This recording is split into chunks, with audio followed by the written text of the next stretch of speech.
Buongiorno. C'est Paolo. Benvenuti a tutti al Fast Prog.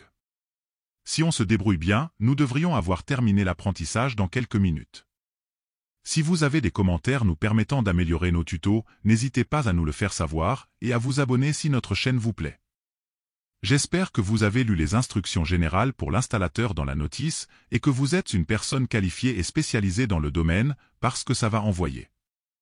Je plaisante, c'est un jeu d'enfant. Si besoin, il vous est possible de télécharger la notice de l'automatisme grâce au QR code actuellement en vidéo ou au lien en description. On est parti? Tout d'abord, mettre l'automatisme hors tension. Les ailettes de fin de course doivent être correctement fixées à la crémaillère. Positionnez le portail à mi-course, verrouillez le moteur et n'oubliez pas de fermer la trappe d'accès au verrouillage à clé. La carte radio AF, permettant la programmation des télécommandes, doit être branchée sur la connectique AF de la carte de commande ZBX7N. On retire la carte memory.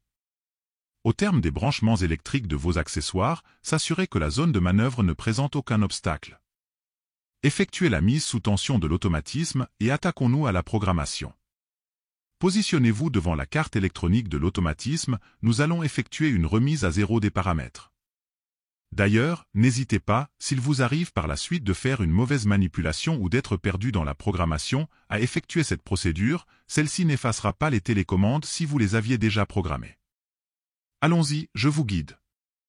Maintenez la touche Entrée jusqu'à ce que l'écran affiche F1. Relâchez la touche Entrée et appuyez plusieurs fois sur la flèche de gauche jusqu'à trouver la fonction A4.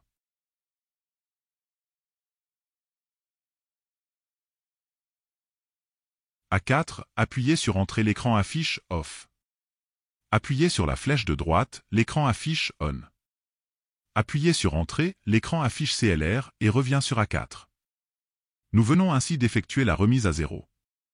Appuyez maintenant sur la flèche de gauche jusqu'à A1. A1, appuyez Entrée et choisir à l'aide des flèches le type de motoréducteur installé. Il est noté sur la fiche signalétique de votre automatisme. 1 pour BX704 ou 2 pour BX708. Puis appuyez Entrée, l'écran affiche A1. Afin de configurer le sens d'ouverture du portail vu de l'intérieur, rendez-vous à la fonction F54. Pour cela, appuyez sur la flèche de gauche jusqu'à F54.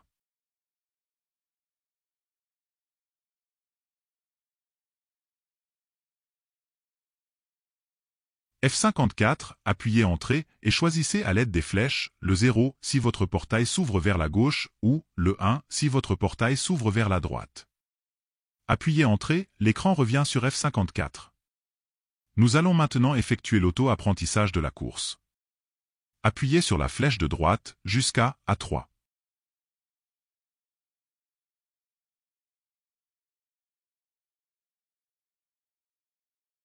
A3, appuyez Entrée, l'écran affiche Off. Appuyez flèche de droite, l'écran affiche On. Appuyez Entrée, le portail effectuera une manœuvre de fermeture, puis d'ouverture complète. Si le moteur n'est pas parti, revérifiez que les borniers et fils électriques soient correctement connectés, que les fusibles soient en bon état et que les valeurs de tension soient exactes, puis reprenez à la fonction A3 après les vérifications. Si le moteur effectue une course que de quelques centimètres, contrôlez les éventuels points durs mécaniques et la connexion de l'encodeur moteur sur les bornes plus ED. Si celui-ci est bien connecté mais que le défaut persiste à chaque fois que vous lancez l'auto-apprentissage avec la fonction A3, vous pouvez toujours désactiver l'encodeur grâce à la fonction F11. Si l'auto-apprentissage est en cours, prêtez attention à ce que la porte s'arrête bien à l'actionnement des fins de course et qu'elle ne heurte pas physiquement un arrêtoir. Vérifiez également que le gyrophare fonctionne correctement.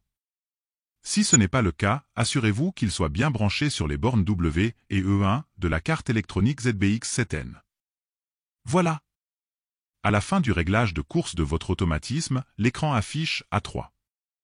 Appuyez sur la touche ESC qui vous permet de sortir d'une fonction et du menu.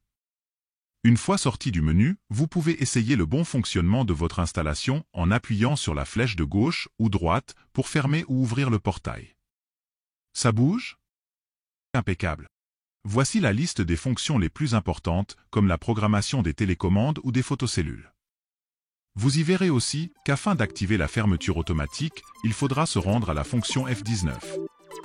Si cette vidéo vous a permis d'être plus relax face au matos professionnel Camé, continuons comme ça. N'oubliez pas le pouce ou le petit commentaire et n'hésitez pas à vous abonner afin de découvrir le monde extraordinaire de FastProg. De nouvelles vidéos sont fréquemment ajoutées à notre chaîne. Un coup de main pour la programmation de vos télécommandes, des dispositifs de sécurité ou autres, cliquez sur le lien qui vous intéresse. Arrivederci, alla prossima!